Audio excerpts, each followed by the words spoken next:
कुल देवता है जो आपके वंशज से पूजित किया गया है। ग्राम देवता है जो हर एक ग्राम का एक देवता है।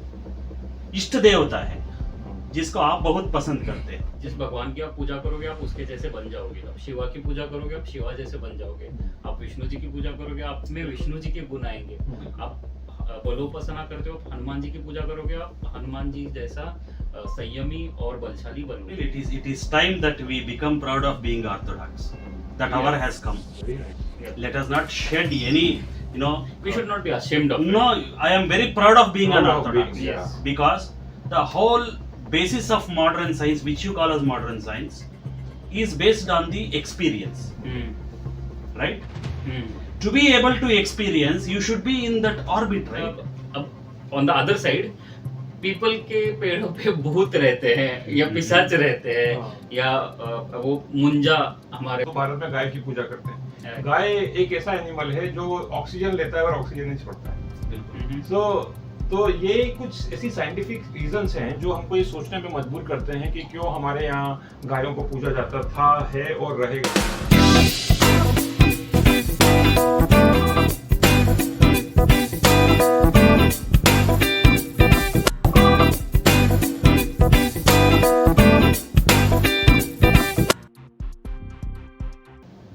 So let's begin this casual conversation on the very unique and the special topic which we were discussing just now. कि ये जो एक एक्सपीरियंस होता है बहुत सारे लोगों को, डिफरेंट एक्सपीरियंस होता है और ये बहुत कम लोगों को होता है कि इसीलिए बहुत सारे लोग इसमें यकीन ही नहीं कर पाते, बिलीव नहीं कर पाते। तो हमारे साथ में डॉक्टर राघवेंद्र हैं and he has been already there earlier in one of the podcast and we have Swapnil. Hi, so बड़ा अच्छे तरीके से नमस्ते नमस्ते किया। मतलब ऐसा लग रहा है कि टीवी पे मतलब शो आने वाला है। नहीं, शायद जिस बात पे हम चर्चा कर रहे हैं तो संस्कार बनता है। बहुत अच्छा लगा, वेरी गुड। सो आज हम बात करने वाले हैं कि ऐसे जो डिफरेंट एक्सपीरियंसेस होते हैं बहुत सारे लोगों को, जिसके बारे में हम कभी कभी सुनते हैं। शहरों में कम सुनाई देता है, गांवों में बहुत ज्यादा सुनाई देता है, लेकिन शहरों में पता चलता है जब कुछ मामला उलझता है तो, और उसको सुलझाने के लिए लोग गांव में जाते हैं, पता करते हैं कि क्या हुआ है, कैसा हुआ है। तो डॉक्टर राघवेंद्र, आप इसके बारे में कुछ शेयर कर रहे थे अभी थोड़ी देर पहले कि ये एक्सपीरियंसेस जो लोगों को होते हैं तो उसके पीछे का बेसिकली क्या रीजन क्या है, क्यों होता है ये? जैसे आपने बताया कि जो पितृ देवता होते हैं और जो हमारे कुल देवता होते हैं, आज की जो जनरेशन है, जो मिलेनियल्स हैं, हो सकता है जेन जी हैं, उनको इसके बारे में शायद पता भी नहीं है, क्योंकि ये चीजें कभी किताबों में तो पढ़ाई नहीं जाती, किसी टेक्स्ट बुक के सिलेबस में तो होती नहीं है चीजें, लेकिन होने नहीं देते ना। हाँ बिल्कुल से होने नहीं देते, लेकिन ये बहुत इंपॉर्टेंट है ना। अब अगर आप किसी भी रिलीजन की बात करें कि हिंदू धर्म में उनको अलग नाम से बोलते हैं, मुस्लिम धर्म में उनको किसी अलग नाम से बोलते हैं, क्रिश्चियंस उसको किसी अलग नाम से बोलते हैं, लेकिन कुछ ना कुछ तो है। तो डॉक्टर राघवेंद्र बताइए इसके बारे में। आप जो शेयर कर रहे थे कि जो पितृ देवता है वो सबसे ज्यादा इंपॉर्टेंट होते हैं, जैसे आप संध्या वंदना करते हैं, तो क्या इसकी इंपॉर्टेंस है? आपके पास में ऐसे कौन कौन से एक्सपीरियंसेस हैं? How do you feel about it? जो संध्या वंदन बोलते हैं, ये तो सूर्य देव के लिए जो हम अर्घ्य देते हैं, नमस्कार करते हैं, क्योंकि वही पृथ्वी को चला रहे हैं। पूरे संसार उनकी एनर्जी से चल रहे हैं और सूर्य नारायण ही भगवान विष्णु है। जब आप ये करते हो, आपका मन में तो ये सोच होगा कि लोका समस्ता सुखिनो भवन्तु। लोका समस्ता सुखिनो भवन्तु मतलब पूरे संसार सुखी रहे, ना सिर्फ मैं, पूरे संसार, उस संसार का हिस्सा में। इससे आप करते हो, इससे क्या फायदा? जो सूर्य देव बाहर है वो अंदर भी है आपके। He gets energized. It is basically to do that worship to the God within. क्योंकि हम तो पंचभूत से बने हैं। ये पंचभूत और कहीं भी हो सकते हैं, लेकिन वहां प्राण नहीं है, जीव नहीं है, लाइफ नहीं है। यहाँ है क्योंकि वो जो ईश्वर है ना, सूर्य भगवान, उसका मर्जी है। सो उनको हम प्रणाम देते हैं, उनको हम जगाने देते हैं अंदर से, वो ही संध्या वंदना होता है। और ये अनुष्ठान करते हैं, इसमें दो बातें हैं। एक तो इंटेंसिटी है जो तीव्रता बोलते हैं, और दूसरा है कंसिस्टेंसी। कंसिस्टेंसी बहुत इंपॉर्टेंट है इसमें। More than the intensity, it is a consistency. और ये जो पितृ देवता होते हैं, देवता में बहुत अलग अलग टाइप्स है। कुल देवता है जो आपके वंशज से पूजित किया गया है। ग्राम देवता है जो हर एक ग्राम का एक देवता है। इष्ट देवता है जिसको आप बहुत पसंद करते हो। अनुष्ठान देवता अलग होते हैं। और इसके अलावा अगर एक भगवान है जो आपका मनोकामना बहुत जल्दी सुप्रसन्न हो इसे कर सकते हैं, वो है पितृदेवता। क्योंकि बाकी सब देवताओं को बहुत सारे भक्त होंगे, लेकिन पितृदेवता सिर्फ आपका वंशज जो है, आपका जो परंपरा में आते हैं, फैमिली या हेरिडिटी में आते हैं, उनका देखभाल करते हैं। इसलिए पितृदेवताओं का सुप्रीत करना बहुत इंपॉर्टेंट है। और जब आप पितृदेवताओं को सुप्रीत करते हो, फायदे के लिए मत करो, फर्ज बन के करो, ये प्रिविलेज बन के करो, प्रिविलेज समझ के करो, बहुत फायदा होगा। फायदे के लिए मत करो, लेकिन फायदा जरूर होगा। Very nice. तो जो पितृपक्ष होते हैं उसमें जब पीपल को आप पानी देने जाते हैं, है ना, और पीपल में बोलते भी हैं कि पीपल में पितरों का वास होता है ना, ऐसा बोलते हैं। पीपल के बारे में शायद बहुत सारे दर्शकों को पता नहीं होगा, मैं शेयर करता हूँ कि पीपल का आपने कभी बीज ही नहीं देखा होगा। पीपल का कभी बीज लगा करके पीपल का पौधा या पेड़ उग रहा है। पीपल बेसिकली कैसे बनता है, पेड़ वृक्ष जो कैसे बनता है, उसका एक बड़ा साइंटिफिक तरीका है कि ये जो पक्षी होते हैं, उसका जो फल होता है उसको खाते हैं। उनका जो फीचर्स होता है, उसके बाद में वो जाकर के पानी से फिर होकर के उससे फिर पेड़ बनता है। पता है वो पक्षी कौन है? हाँ, हर एक पक्षी नहीं खाता है। अच्छा, सिर्फ क्रो खाता है। हाँ, संस्कृत में है ये जो पीपल वृक्ष आप अश्वत्थ वृक्ष बोलते हैं, अरली वृक्ष बोलते हैं, वो काक की जो ये है मल है, उससे आता है, लेकिन इतना पवित्र है। और काक हमारा पितृदेवताओं से बहुत जुड़ा कनेक्टेड है। इसीलिए हम लोग जब पितृपक्ष होता है तो कौवे को खाना खिलाते हैं, ये करते हैं। स्वप्निल, आप कुछ बोलना चाहते हैं? सो पीपल के बारे में और एक पुराणों में लिखा है कि लक्ष्मी और अलक्ष्मी दोनों बहनें हैं, और लक्ष्मी की पूजा हम सभी लोग करते हैं। लक्ष्मी विष्णु जी के साथ उनका क्या बोलते हैं स्टे है, वो उनके साथ रहते हैं। एंड जो अलक्ष्मी है या दरिद्रता है, हाँ, तो उसकी कोई पूजा नहीं करता। कोई नहीं चाहता कि मेरे घर में दरिद्रता आए, हाँ, क्योंकि हमारे हिंदू संस्कृति में ऐसा कहा जाता है कि जिसको तुम चाहोगे, जिसको तुम पूजा करोगे, वो तुम्हारे पास आएगा। It is law of attraction which we demonstrate in prayers. जिस भगवान की आप पूजा करोगे, आप उसके जैसे बन जाओगे। अब शिवा की पूजा करोगे, आप शिवा जैसे बन जाओगे। आप विष्णु जी की पूजा करोगे, आप में विष्णु जी के गुण आएंगे। आप बलोपासना करते हो, हनुमान जी की पूजा करोगे, आप हनुमान जी जैसा संयमी और बलशाली बनोगे। तो ये दरिद्रता को श्राप मिला था। दरिद्रता के गुण थे कि उसमें आलस है, उसमें षड्रिपु है, उसमें मत्सर भाव है। तो अब वो है तो sister in law of Vishnu ji, तो उनकी शादी का जिम्मा उनके ऊपर था। So this is a story, दंत कथा बोल सकते हैं, पुराणों की कथा है। तो इनकी शादी करने के लिए कोई राजी नहीं था। तो एक ऋषि जी थे, I don't recollect the name exactly, it could be Bhrigu ऋषि या maybe it could be different, pardon me if my name is wrong. तो उनसे शादी की गई और ही वॉज वेरी डिसिप्लिन्ड। वो किसी वासना से आसक्त नहीं थे। ही वॉज वेरी वैराग्य उन्होंने हासिल किया हुआ था और जितेंद्रिय थे तब के वो ऋषि। तो उनसे उनकी शादी हो गई। एंड उनका ये था कि जब वो सुबह उठते थे, उनकी पूजा अर्चा शुरू होती थी, तब शुरू होता था ओम यज्ञ शुरू होता था। तो उन्होंने अपनी पत्नी को बता के रखा था कि मुझे ये समय पे ये फूल चाहिए, ये समिधा चाहिए, ये सब उन्होंने बताया था और उन्होंने बोल के रखा था। बट ये आलस की वजह से या किसी चीज की वजह से वो कर नहीं पाए। तो उन्होंने उनको शाप दे दिया कि आप चले जाओ मेरे घर से और आप दोबारा मुझे अपना मुंह मत दिखाओ। तो वो दुखी हो गए कि मेरा कोई आसरा नहीं है, मेरा कोई ठिकाना नहीं है। तो विष्णु जी ने कहा कि मैं क्या करूं। विष्णु जी के पास गए कि अब मैं क्या करूं, I don't have any place. तो विष्णु जी ने कहा कि आप पीपल वृक्ष के यहाँ पे आपका निवास होगा, तो आप पीपल वृक्ष के वहां पे जाइए। अच्छा। तो फिर वहां पे वो अकेले रहने लग गए कि मेरे पास कोई आता नहीं। तो विष्णु जी और लक्ष्मी जी उनको मिलने के लिए एक दिन होता है जैसे पूर्णिमा रहेगी या फिर ऐसा, तो उस दिन को ऐसा कहते हैं कि विष्णु जी और लक्ष्मी अश्वत्थ के पेड़ पे रहते हैं, तो आप जब वहां पे जाके फेरे लगाते हो तो विष्णु जी और लक्ष्मी जी का भी आपको आशीर्वाद मिल सकता है। सो वो दिया जलाते हैं ये, और वहां से वो दरिद्रता कम हो जाती है, तो वो एक है। दूसरा, people gives lot of oxygen. तो कोई कोई गुरुजी होते हैं वो कहते हैं कि आप पीपल के फेरे लगाइए, बिल्कुल, और आपके दुख कम हो जाएंगे। तो the more you stay near people, आपका हेल्थ अच्छा हो जाता है।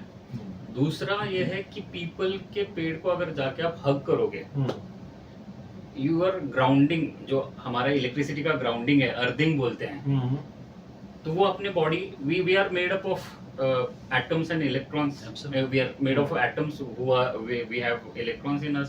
Energy का flow होता है, so electromagnetic waves भी हैं, we radiate energy, correct, right?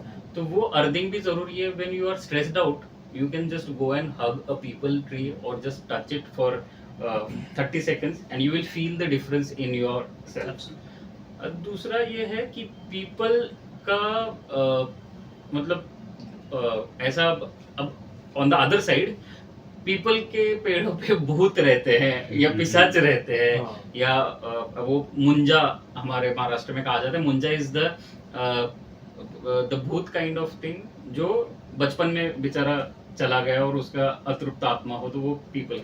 तो ये भी कथाएं हैं। तो there are many stories around people and still we do not know the mystery कि इंडिया में ही पीपल इतने क्यों हैं, why it is not outside India. So there is so much of mystery about people among people. Yeah. और जब आपने ये जो लॉ ऑफ अट्रैक्शन के बारे में बोला ना, it's the Western thought is basically you think anything, it is going to happen. Yeah. Think and grow rich. Think and grow most famous class. वैसे होने वाला नहीं है. The actual foundation for law of attraction is the Vedic literature. It's not सोच से हो सकता है, नहीं.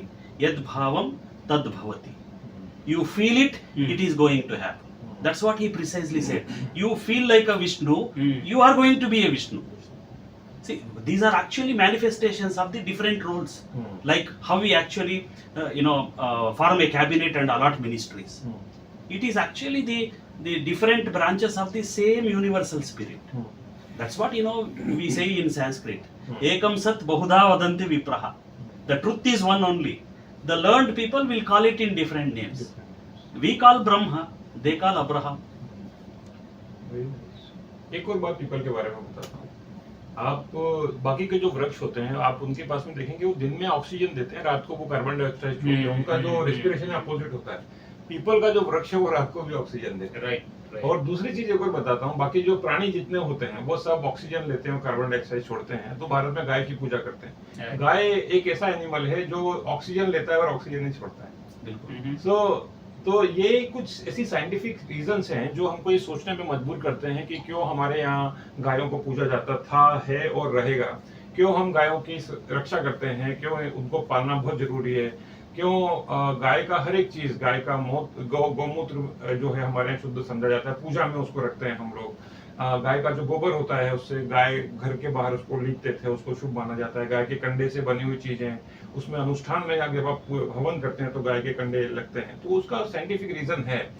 अब यहाँ पर प्रॉब्लम ये है कि हमने इसको ठीक तरीके से कम्युनिकेट नहीं किया लोगों को, या ठीक तरीके से इसको बताया नहीं है, तो वो इसलिए थोड़ा सा चीजें, और ये जनरेशन से जनरेशन चीजें ट्रांसफर नहीं हो रही है।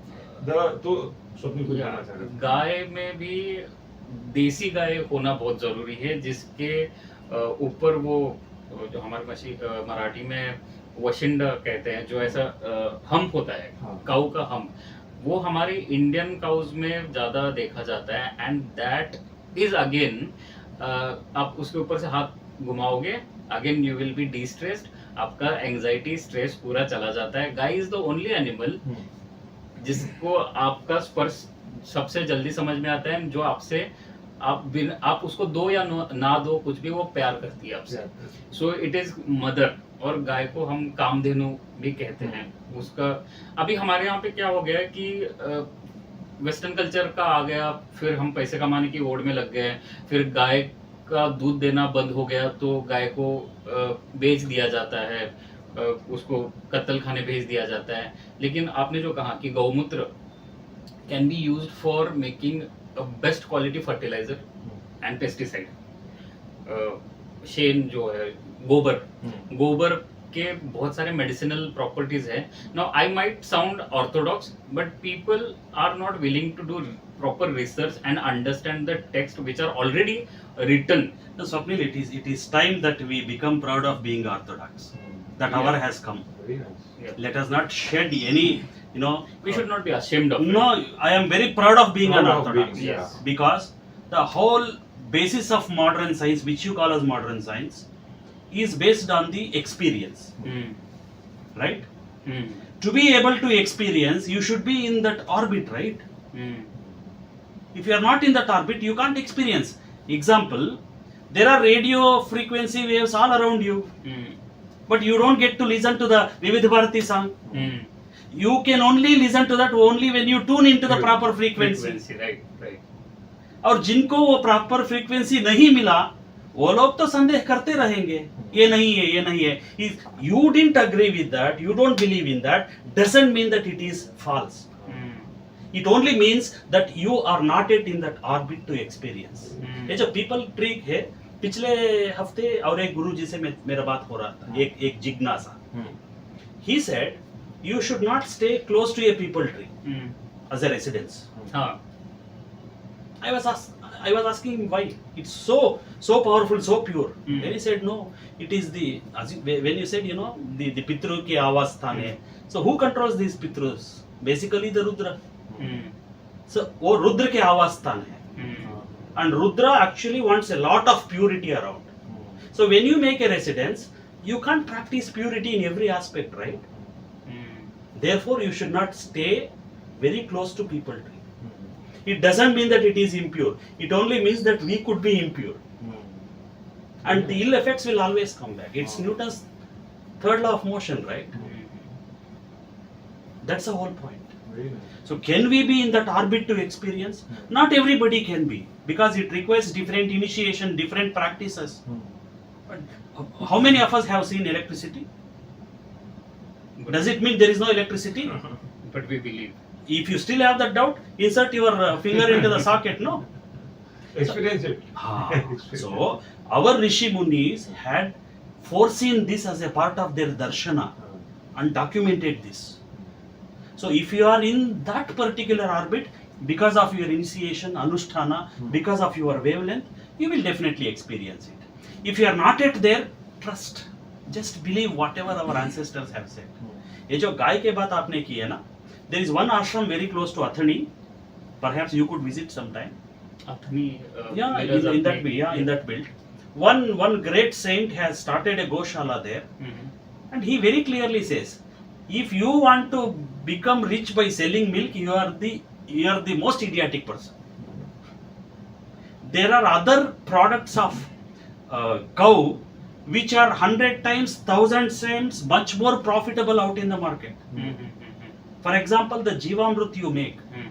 This is the most fertile and naturally made support system supplement for the crops, because of which the mother earth's quality and health will also improve over a period of time. And he has experimented with cow dung. He says every cow you will definitely make 1000 to 3000 rupees per day without selling milk. आप milk के पीछे क्यों भाग रहे हो? See, we are suffering basically because we wanted more quantity of milk than the quality of milk. And you said about Indian breeds, right? See, this magic will happen only when you take care of the cows which are manufactured by the mother nature, not engineered by human beings. Yeah.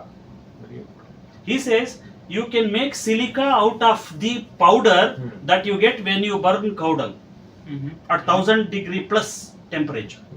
And we are suffering because we don't have silica. Only now, there should be some progress in the country. Otherwise, we are dependent on China and Hong Kong. Because of which even ये जो नए जमाने का car का delivery है, especially Mahindras, they are getting delayed because for semiconductor silica is the main one. He has demonstrated that when you burn cow dung at 1000 plus degree temperature, what you get at the end is silica. And ये जो बोलते हैं ना 33 crore Hindu gods, idiots है. Koti in Sanskrit means type. There is another meaning to Sanskrit, type. जैसे हम गुड़ाकेशी बोलते हैं ना अर्जुन को, कृष्ण ने बोला गुड़ाकेशी, और लोग ये समझने लगे गुड़ मतलब जागरी, केशी means the one with hair, so jaggery type of hair. What nonsense here. Gudakeshi, it is not Gudha. Gudakeshi means somebody who is ready to spend sleepless nights to realize his resolve. वो अर्जुन था. हम हर एक आदमी को, हर एक नागरिक को, हर एक भारतीय को गुड़ाकेशी बनना. रामायण में फिर एक किस्सा आता है कि जब राम वनवास गए थे तो कृष्ण जो लक्ष्मण थे वो सोए नहीं 14 साल तक. एंड विच वाज समथिंग कि कोई आदमी बिना सोए इतना ताकतवर और इतना शक्तिशाली कैसे हो सकता है. बट मैंने देखा कि वो राम सीता सोते थे, वो उनकी पहरेदारी करते थे सब पूरे टाइम पर. कि ये जो आप बता रहे हो कि ये सारी चीजें होती हैं, इट्स ऑल मोर कि आप कितना त्याग करते हो, किसके लिए कितने कमिटेड हो, किस तरीके से आप यूर वही है कि अभी मैं मेरे प्रोफेसर हैं डॉक्टर श्री राम परिहार, उनसे बात कर रहा था तो उन्होंने बोला कि रामायण पूरी मनुष्य के जीवन की आचार संहिता है. बिल्कुल. तो आपको परिवार में अच्छा भाई, अच्छा पिता, अच्छा पति, अच्छा पिता कैसे बनना है, उसके लिए अगर आप रामायण पढ़ेंगे तो बहुत सारी प्रॉब्लम वैसे ही आपकी रिजॉल्व हो सकती है. और वो रामचरितमानस के बड़े अनुयायी हैं, वो हमेशा बोलते हैं कि रामचरितमानस हर बच्चे को हर घर में पढ़ना चाहिए. तो ये है. स्वप्निल आप शेयर कर रहे थे जब हम बात कर रहे थे ब्रह्म राक्षस की, एक बड़ा अजीब सा एक ये किस्सा आता है कि लोगों के घरों में कुल देवता का वास होता है, घरों में कुल देवी का वास होता है, और वहां पर ये जो चीजें होती हैं कि उनके हर घर के अपने कस्टम्स होते हैं, सिस्टम्स होते हैं. जैसे ब्राह्मणों के अपने कर्म होते हैं, ब्राह्मण को सुबह उठ के क्या करना चाहिए, कैसे करना चाहिए, खाना पीना क्या खाना चाहिए, अनुष्ठान होते हैं. तो जब वो थोड़ा डेविएट होते हैं तो उनको बड़ा कष्ट होता है, और जब उनको कष्ट होता है तो वो एक्सप्रेस करते हैं, है ना. तो आप उसके बारे में बता रहे थे कि अलग अलग लेवल्स होते हैं. तो अभी ये थोड़ा सा पैरानॉर्मल का मेरा इंटरेस्ट रहा है बचपन से. It developed because I was scared of darkness.